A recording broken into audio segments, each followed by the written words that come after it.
Brigitte Lahaie, Sud Radio, le sexe au conseil. Eh bien, Philippe Arlin, on va parler du sexe. Pour le sexe. Enfin. Est-ce que c'est pour vous? Alors, je vous propose pas la question à vous, Philippe Arlin. Je peux vous Arlin, répondre si vous voulez. Mais oui, non, mais je pense que vous avez pas. C'est oui. Vous n'avez pas besoin de ce sexe au conseil. Non, mais c'est important parce que le sexe pour le sexe. Quand est-ce qu'on sait si on est pour le sexe, pour le sexe? Donc voilà quelques paramètres qui vont vous permettre de savoir si vous êtes fait pour une relation qui serait uniquement sexuelle. Alors tout dépend d'abord de vos inhibitions, c'est-à-dire les tabous que vous vous mettez, et puis de votre rapport à la culpabilité. Parce que quand on a un peu une difficulté à s'assumer dès qu'on fait quelque chose de sexuellement un petit peu débridé ou etc. Après on le paye cher, donc il vaut mieux être assez libre par rapport à la culpabilité. Alors votre situation affective, c'est pas toujours facile quand on a une histoire qui compte fort dans notre vie d'aller vivre une relation sexe-sexe à côté.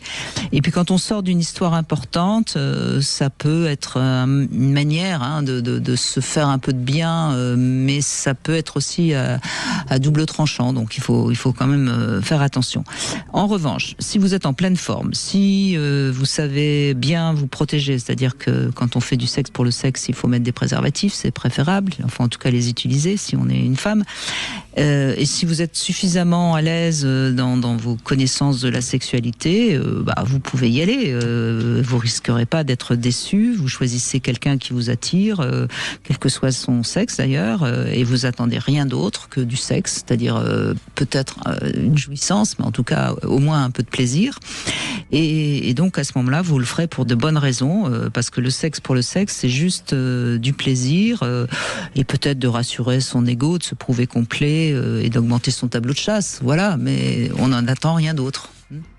Et c'est très bon pour soi, parce que ça permet de mieux se connaître.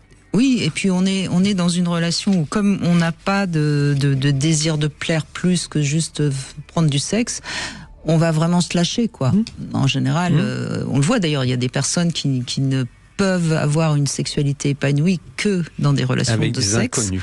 Avec des inconnus, parce que là, au moins... il n'y a pas de jugement, ou même s'il y en a un, de toute façon, on s'en fout, on le verra pas demain. Ouais, exactement.